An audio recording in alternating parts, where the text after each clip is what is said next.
नमस्कार, स्वागत है आपका जन टीवी उत्तराखंड में। आपके साथ हूं मैं सदफ फातिमा। खबरों की शुरुआत करते हैं हेडलाइंस के साथ।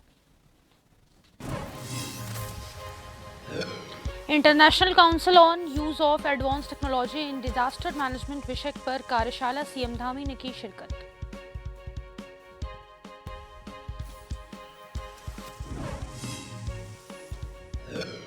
धामी सरकार को 23 मार्च को हो रहा है 1 साल पूरा। देहरादून में किया जाएगा मुख्य कार्यक्रम 1 साल नई मिसाल थीम पर राज्य भर में होंगे कई आयोजन।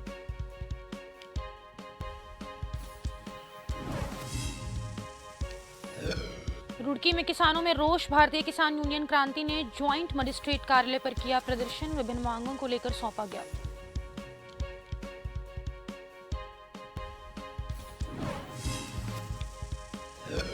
हरिद्वार पुलिस को मिली बड़ी सफलता, 50,000 का इनामी बदमाश गिरफ्तार। भगवानपुर थाना में पॉक्सो सहित अन्य धाराओं में दर्ज था मुकदमा।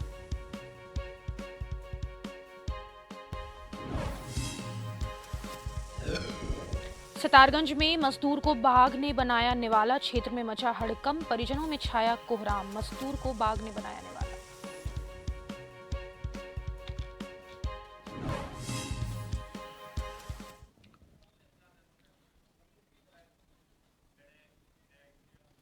और अब खबरें विस्तार से।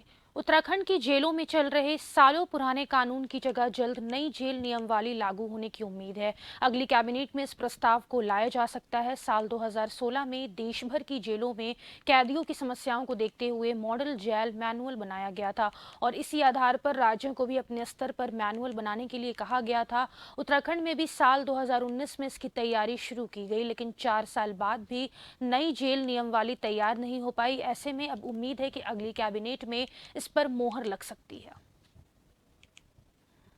बढ़ाने का जो हमारा प्रस्ताव है, नई जेलें बनाने का, उस पर कार्य किया जा रहा है। साथ ही साथ जो प्रिजनर्स जेल में हैं जिनको प्री मैच्योर रिलीज़ किया जा सकता है, तो नियमावली में संशोधन करके और उसके साथ इन प्री मैच्योर रिलीज़ के लिए भी कंसिडर किया जा रहा है। अभी फ़िलहाल 2016 में सेंट्रल गवर्नमेंट ने एक ड्राफ्ट प्रिजन मैनुअल सभी स्टेट्स को सर्कुलेट किया था। हमारी स्टेट भी उसी पर कार्य कर रही थी। कुछ आवश्यक संशोधनों के साथ हम लोग नया ड्राफ्ट मैनुअल तैयार कर रहे हैं जो जल्द ही तैयार होगा और होपफुली हम उसको अगली कैबिनेट की बैठक में पुट अप कर सकेंगे।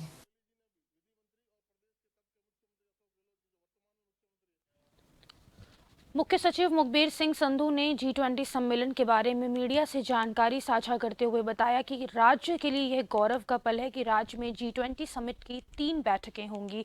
इनमें रामनगर में होने वाले राउंड टेबल सम्मेलन में विदेशों से टॉप वैज्ञानिक भी शामिल होंगे। रामनगर के थे, लेकिन कुछ क्योंकि ये नरेंद्र नगर में ऋषिकेश में भी मीटिंग 2 होनी है, कुछ प्रस्ताव उनके भी आए थे, तो आते रहेंगे प्रस्ताव। ये तो 100 करोड़ रुपए तक रखा है, लेकिन वो कोई G20 अकेला नहीं। जैसे सड़क रिपेयर होनी है तो केवल G20 के लिए थोड़ी, वो तो वैसे भी रिपेयर होनी है और अगले 5 साल वो चलनी ही है। तो ऐसे ज्यादा काम ऐसे हैं जो केवल G20 के लिए नहीं है। केवल G20 के लिए जो साज सज्जा या ऐसी चीजें करनी, वो तो बजट काफी कम है। ज्यादातर बिजली का काम, जो बिजली के पोल बदलने वाले थे, कोई ट्रांसफार्मर नए लगने वाले थे, सड़क रिपेयर होने वाली थी, कोई पुल बनने वाला था, इस तरह के काम हैं जो कि G20 के बाद भी जनता को काम आते रहे। G20 में सबसे पहली मीटिंग 28, 29, 30 मार्च को रामनगर में है, आप अवगत हैं, जो कि प्रिंसिपल साइंटिफिक एडवाइजर आएंगे G20 देशों के, और उसकी तैयारी लगभग डेली समीक्षा हो रही है। क्योंकि ये मीटिंग हमें लेट पता चला था, भारत सरकार ने बताया था कि हमें करनी है और युद्ध स्तर पर तैयारी चल रही है। आपके साथी जो उधम सिंह नगर और नैनीताल में इस क्षेत्र में काम कर रहे होंगे, वो भी आपको बता रहे होंगे। 24 घंटे काम चल रहा है। अभी मैंने डीएम दोनों से वीडियो कॉन्फ्रेंस पे बात की और दोनों डीएम्स ने बताया कि पूरी तैयारी अच्छी तरह चल रही है और 28 तारीख से पहले ही सारे काम पूर्ण हो जाएंगे। इसमें जो बजट के प्रस्ताव आए थे, हाई पावर्ड कमेटी जो मुख्य सचिव जिसको चेयर करते हैं, उसमें सभी प्रस्ताव भी सैंक्शन हो गए हैं ताकि किसी तरह की कोई कमी न रहे। और क्योंकि ये प्रदेश की प्रतिष्ठा का सवाल है, तो इसलिए सभी लोग लगे हुए हैं, सारी टीम लगी हुई है। आज गोविंदाचार्य राष्ट्रीय चिंतक और विचारक सामाजिक कार्यकर्ता जेपी आंदोलन के सूत्रधार संस्थापक राष्ट्रीय स्वाभिमान आंदोलन 2 दिवसीय प्रवास पर देहरादून हैं। इस दौरान उन्होंने पत्रकारों से रूबरू होते हुए गंगा और हिमालय को लेकर चिंता व्यक्त की। उन्होंने कहा कि हिमालय और गंगा के लिए सरकार को एक नीति बनानी होगी। इसके साथ ही उन्होंने कहा कि यह प्रकृति के साथ छेड़छाड़ का ही कारण है कि आज जोशीमठ में जो हालात हैं, इसके पीछे भी उन्होंने सरकार को जिम्मेदार मानते हुए आगे सबक लेने की बात कही।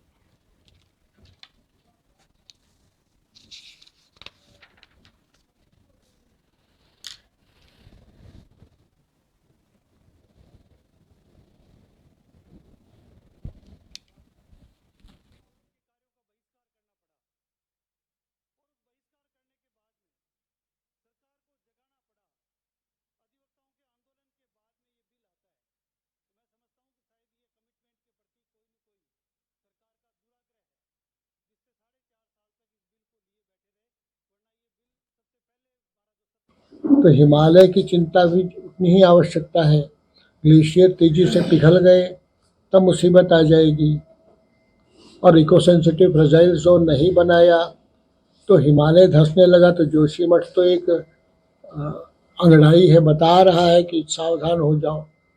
तो प्रकृति के साथ जो अन्याय हुआ है वो आगे न हो, इसकी पुरकस व्यवस्था की जाने की ज़रूरत है। इसके लिए आवश्यक है एक अथॉरिटी बने जो इन बातों का नियमन और नियंत्रण कर पाए।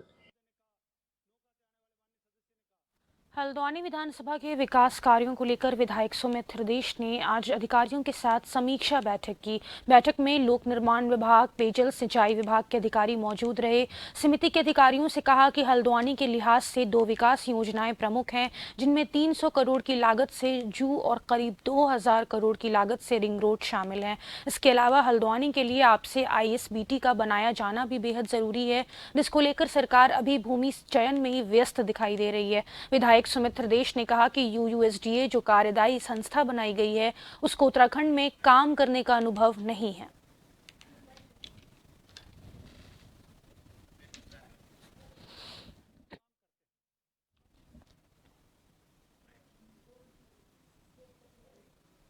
बैठक मैंने आज ली, जिसमें PWD, पेयजल, जल निगम, जल संस्थान, वन और आदि जो विभाग हैं, सारे विभागों की समीक्षा ली। जिन विभागों ने DPR तैयार करा लिए उनकी भी समीक्षा हुई, और जो तैयारी में है या सम्मिलित नहीं हो पाए थे किसी कारणों से, उनको सम्मिलित कराकर इस प्रक्रिया को आगे मैंने अपनी तरफ से बढ़ा दिया।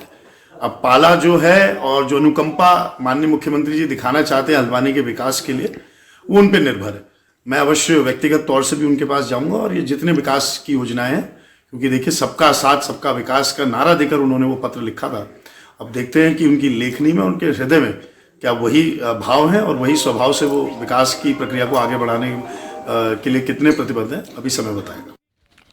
उत्तराखंड राज्य आपदा प्रबंधन प्राधिकरण ने एक कार्यशाला का आयोजन किया है, जिसमें तमाम वैज्ञानिक मौजूद रहे। कार्यक्रम में मुख्यमंत्री पुष्कर सिंह धामी ने बतौर अतिथि शिरकत की। कार्यक्रम के दौरान मुख्यमंत्री ने कहा कि जितने भी पर्वतीय राज्य हैं जहां पर की अब आपदाएं आती रहती हैं, और पहले मौसम की परिस्थितियों को देखकर आपदा आती थी, लेकिन अब आपदा का स्वरूप बदला नजर आ रहा है। आपदा कभी भी आ सकती है, इसके लिए किस तरीके से तैयार होना है, इन सब विषय पर चर्चा हुई है। और निश्चित तौर पर उत्तराखंड राज्य ही नहीं, अन्य जो पहाड़ी या हिमालय राज्य हैं उनको भी इसका फायदा मिलेगा, और तमाम यहां पर वैज्ञानिक मौजूद हैं।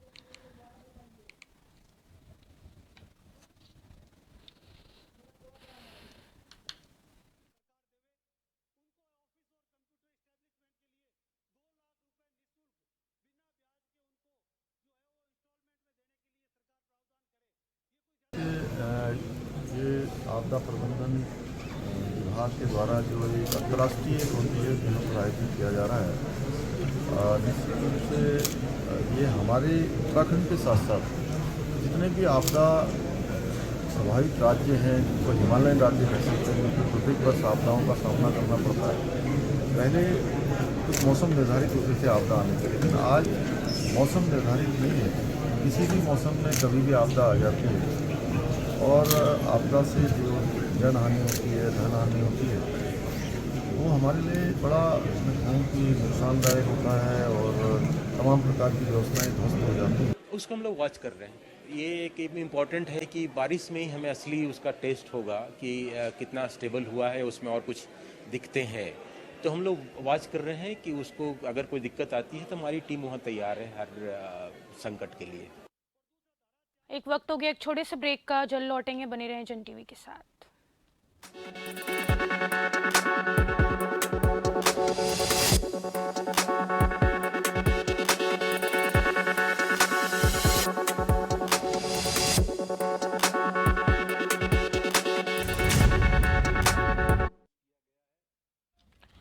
ब्रेक के बाद आप सभी का स्वागत है। आगे बढ़ते हैं। जोशीमठ विकास खंड के अंतर्गत आने वाले तमाम स्थानीय किसान भुखमरी की कगार पर पहुंच चुके हैं। कारण है जंगली जानवर आए दिन किसानों के खेतों को पूरी तरह से बर्बाद करने पर तुले हुए हैं। वहीं बात करें ग्राम सभा बड़गांव से लेकर ग्राम सभा मेरठ की, तो यहाँ तो अधिकांश किसानों के खेतों में जंगली सुअर ने कई एकड़ फसल को पूरी तरह से बर्बाद कर दिया। जिसको लेकर के इस वक्त स्थानीय किसान काफ़ी आक्रोशित दिखाई दे रहे हैं। वहीं स्थानीय किसानों का कहना है कि आज तक उनके बर्बाद हुए फसल का उन्हें एक भी मुआवजा वन विभाग के द्वारा नहीं मिला। वहीं स्थानीय किसान इस वक्त वन विभाग पर घोर लापरवाही करने का आरोप लगा रहे हैं।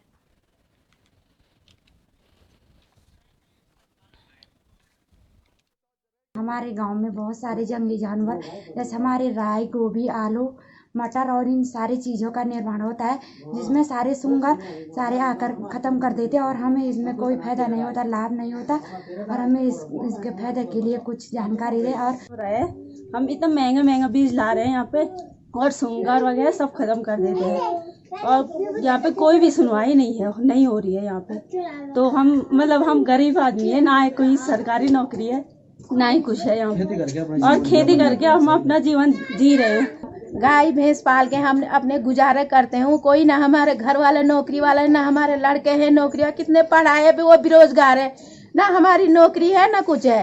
खेत में हमने फसल उगा रहे, उसी में सुंगर बना रहे पूरा उदड़ पुदड़ करके के। जंगली जानवर इस वक्त स्थानीय किसानों के खेतों को पूरी तरह से बर्बाद करने पर तुले हुए हैं। बड़ी बात तो यह है कि आए दिन जंगली जानवर स्थानीय किसानों के खेतों में पूरी तरह से उन फसलों को बर्बाद करने पर तुले हुए हैं। वहीं आप तस्वीरों में साफ साफ देख सकते हैं, जन टीवी के माध्यम से देख सकते हैं किस तरीके से आज जन टीवी स्थानीय किसानों के खेतों में मौजूद है, जहां पर कई एकड़ भूमि की फसल इस वक्त पूरी तरह से बर्बाद हो चुकी है।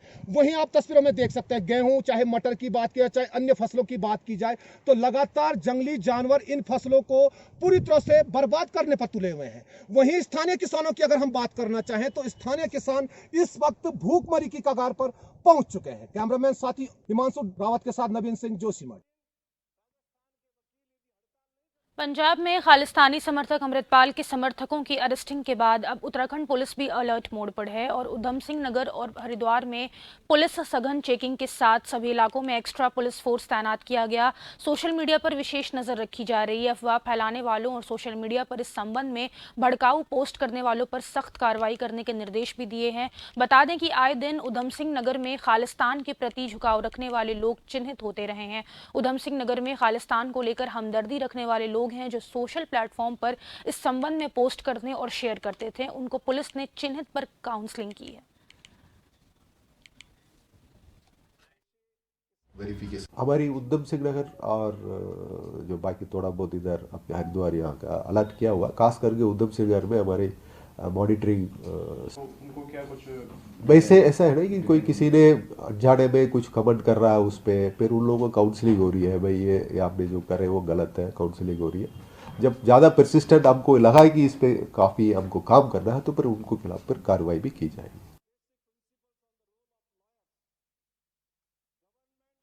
मंगलवार को international council on use of advance technology in disaster management विषय कार्यशाला का आयोजन उत्तराखंड राज्य आपदा प्रबंधन प्राधिकरण द्वारा फेयरफील्ड बाय मैरियट देहरादून में किया गया। इस अंतर्राष्ट्रीय कार्यशाला में मुख्य अतिथि के रूप में मुख्यमंत्री पुष्कर सिंह धामी और विशेष अतिथि के रूप में कैबिनेट मंत्री गणेश जोशी और मुख्य सचिव डॉक्टर SS संधू, सचिव आपदा प्रबंधन, अपर सचिव आपदा प्रबंधन के अलावा आपदा प्रबंधन के क्षेत्र में कार्यरत विभिन्न विशेषज्ञों और प्रौद्योगिकी के विकासकर्ताओं द्वारा प्रतिभाग किया गया। गया। सीएम धामी ने बताया कि इस अंतर्राष्ट्रीय कार्यशाला का मुख्य उद्देश्य उत्तराखंड में प्राकृतिक खतरों से उत्पन्न चुनौतियों का समाधान किए जाने के लिए एक सशक्त तंत्र को विकसित करना है। यह कार्यशाला आपदा प्रबंधन में नवीनतम अनुसंधान और प्रौद्योगिकियों पर चर्चा करने के लिए विभिन्न क्षेत्रों के विशेषज्ञों को एक मंच पर लेकर आएगा और समाधान प्रदाताओं और एजेंसियों को अपनी क्षमताओं का प्रदर्शन करने और विचारों का आदान प्रदान करने के लिए एक दिशा का निर्धारण करेगा। की हानि हुई थी, सारे हमारे काफ़ी नुकसान हुआ और हमने काफ़ी कुछ उससे सबक भी लिया, काफ़ी कुछ सीखा भी।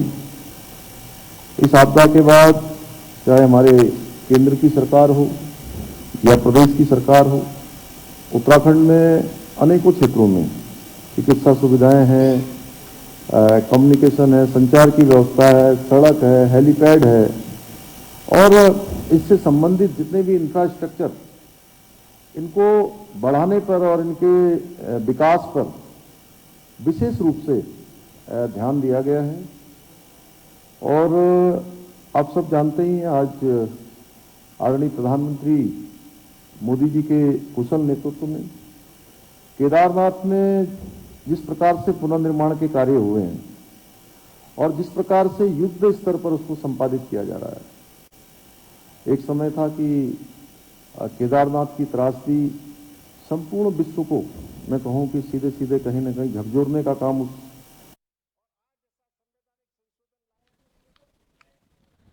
उत्तराखंड की धामी सरकार के 1 साल का कार्यकाल 23 मार्च को पूरा होने जा रहा है, जिसको लेकर सरकार के स्तर से तमाम कार्यक्रम आयोजित किए जा रहे हैं। राजधानी देहरादून में मुख्य कार्यक्रम का आयोजन किया जाएगा, जिसमें सरकार की योजनाओं के लाभार्थियों को लाभ देने का काम भी किया जाएगा। सूचना महानिदेशक भूषिंदर तिवारी ने बताया कि ब्लॉक और जिला स्तर पर भी कार्यक्रमों का आयोजन किया जाएगा, जिससे सरकार की उपलब्धियों को जनता तक पहुँचाया जा सके।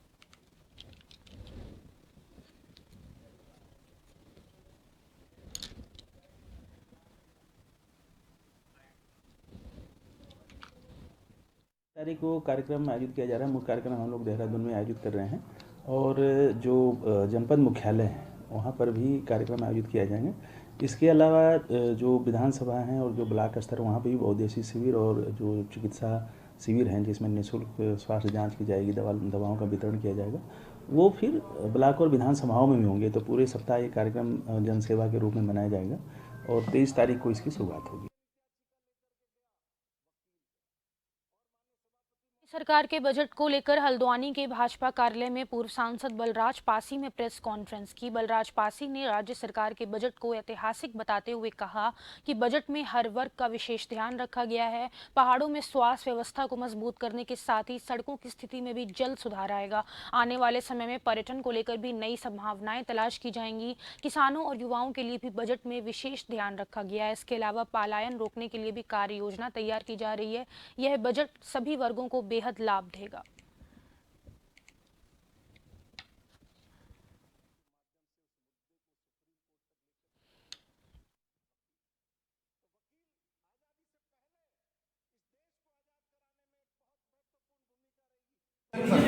उत्तराखंड में धामी जी के नेतृत्व में जो भी बजट पेश किया गया है, इस बजट में विशेष रूप से चाहे स्वास्थ्य का क्षेत्र हो, चाहे पर्यटन का क्षेत्र हो, चाहे उद्यान का क्षेत्र हो और सभी क्षेत्रों में जो है पर्याप्त जो है वो धन दिया गया है और एक ऐतिहासिक बजट है जिसमें सभी वर्गों का ध्यान रखा गया है। किसानों का भी, युवाओं का भी, मेडिकल क्षेत्र में भी सभी का ध्यान रखा गया है और मैं समझता हूं कि एक ऐतिहासिक बजट है।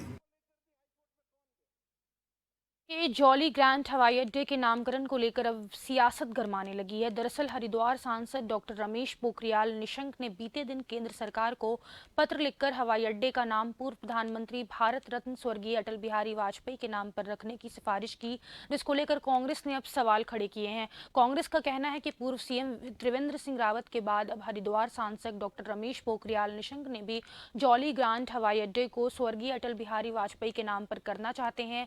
लेकिन 2016 में पूर्व मुख्यमंत्री हरीश रावत ने तो केंद्र को प्रस्ताव भेजा था कि हवाई अड्डे का नाम आदि गुरु शंकराचार्य के नाम पर होना चाहिए। कांग्रेस की मुख्य प्रवक्ता गरिमा मेहरा दसोनी ने सवाल किए हैं कि भाजपा के लोग बताएं कि आखिर आदि गुरु शंकराचार्य से और पूर्व सीएम हरीश रावत के प्रस्ताव से उन्हें दिक्कत क्या है। मुख्यमंत्री त्रिवेंद्र सिंह रावत के द्वारा भी केंद्र सरकार को भेजा गया था और उनके द्वारा भी इसे स्वर्गीय अटल जी के नाम पर करने की गुहार लगाई गई थी। लेकिन 2016 में कांग्रेस के पूर्व मुख्यमंत्री श्री हरीश रावत जी के द्वारा आदि गुरु शंकराचार्य जी के नाम पर जॉली ग्रांट हवाई अड्डे का नाम करने का प्रस्ताव केंद्र सरकार को भेजा गया था। अब भाजपा के लोग कम से कम गनीमत है, उन्होंने गौतम अडानी जी के नाम पर इस हवाई अड्डे को रखने की बात नहीं कही और अटल जी का नाम लिया है। लेकिन कम से कम त्रिवेंद्र जी हों या पोखरियाल जी हों, उनको ये तो बताना चाहिए कि हरीश रावत जी के प्रस्ताव से उनको क्या दिक्कत है। पार्टी ने कभी भी किसी प्रस्ताव का विरोध नहीं किया। कांग्रेस के ज़माने में और कांग्रेस की सरकारों में क्या क्या हुआ क्या नहीं हुआ देश की जनता जानती है, और वो काम कितने हुए हैं और कितने नहीं हो पाए हैं ये भी देश की जनता अच्छी तरीके से जानती है। जहाँ तक जॉली ग्रांट एयरपोर्ट का प्रश्न है, वो श्रद्धेय अटल बिहारी वाजपेयी जी के प्रति उसका समर्पण भाव है और देहरादून जॉली ग्रांट का नाम श्रद्धेय अटल बिहारी वाजपेयी जी के नाम पर होना चाहिए, ऐसी राज्यवासियों की मंशा भी है। ने उत्तराखंड इंटरमीडिएट बोर्ड परीक्षा केंद्रों का निरीक्षण किया। बहादुराबाद और रावली महदूद में सावित्री शिक्षा सदन इंटर कॉलेज का भी निरीक्षण किया गया। आपको बता दें कि बहादुराबाद क्षेत्र के रावली महदूद में मुख्य शिक्षा अधिकारी ने कक्षा और परीक्षा पर्यवेक्षक केंद्र का जायजा लिया। यहां पर परीक्षा सही पाई गई। हालांकि यहां पर मुख्य शिक्षा अधिकारी को पेपर में नकल करने की सूचना मिली थी, लेकिन मौके पर ऐसा कुछ नहीं पाया गया। इस दौरान शांति व्यवस्था बनाने को परीक्षा केंद्र में पुलिस प्रशासन मौजूद था।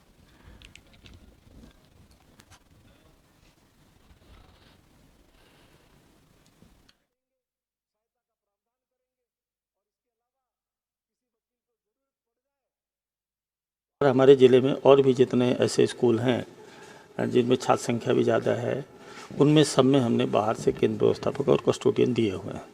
आज हमने 4 सेंटर का मैंने खुद ही निरीक्षण किया है और इस सेंटर पर मैं काफ़ी समय था।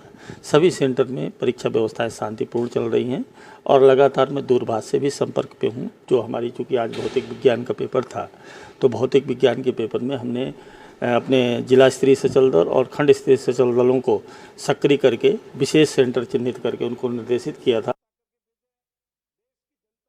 रुड़की के तहसील परिसर स्थित ज्वाइंट मजिस्ट्रेट कार्यालय के बाहर भारतीय किसान यूनियन क्रांति के दर्जनों कार्यकर्ताओं ने विभिन्न मांगों को लेकर प्रदर्शन किया और अपनी मांगों से संबंधित ज्ञापन ज्वाइंट मजिस्ट्रेट को सौंपा। आपको बता दें कि भारतीय किसान यूनियन क्रांति के बैनर तले किसानों ने विभिन्न मांगों को लेकर तहसील परिसर में ज्वाइंट मजिस्ट्रेट को ज्ञापन सौंपा और मांगे पूरी न होने पर आंदोलन की चेतावनी दी। इस दौरान भारतीय किसान यूनियन क्रांति के राष्ट्रीय संयोजक मुकेश कंबोज ने कहा कि पुलिस के द्वारा शहर में लोगों के अनियंत्रित चालान किए जा रहे हैं। उन्होंने कहा कि किसानों के बच्चे शहर में पढ़ने आते हैं, जिनका पुलिस के द्वारा चालान किया जाता है, जिसको लेकर किसानों में रोष व्याप्त है। साथ ही साथ किसानों सरकार के द्वारा किसानों के गन्ने का इस बार दाम नहीं बढ़ाया गया। किसानों के द्वारा अपना सारा गन्ना मिल में डाल दिया गया है, लेकिन दाम ना बढ़ने से किसान परेशान है। उत्तराखंड में आज तक जब से उत्तराखंड बना है, कोई भी सरकार ऐसी नहीं जो किसान की सुध लेती हो। रही बात पड़ोस की बात करते हैं, जैसे एक दूसरे की करते हैं। उत्तर प्रदेश से पैदा हुआ उत्तराखंड। उत्तर प्रदेश में किसान के लिए सिंचाई फ्री, बिजली जो है वो फ्री किसान की ट्वेल के लिए। किसान की जो 1 लाख रुपए की कर्ज माफी हुई उत्तर प्रदेश में, और यहाँ उत्तराखंड में किसान के ला रहे किसान का शोषण हो रहा। लोगों के चालान अनियंत्रित तौर पर किए जा रहे हैं, जिनका कि कोई नियंत्रण ही नहीं है। पता नहीं सरकार ने इनको परमिशन दे रखी है कि हमें इतना टारगेट में से लेना है, तभी जाके हम पूरा रखेंगे यहाँ पे, नहीं तो रखेंगे नहीं। क्या चक्कर है क्या नहीं है, हम तो हमारे समझ से बाहर है। लोगों को परेशानी इतनी हो रही है, पब्लिक का पैसा लूट लूट के सरकार का। और अभी के लिए जन उत्तराखंड में बस इतना ही। नमस्कार।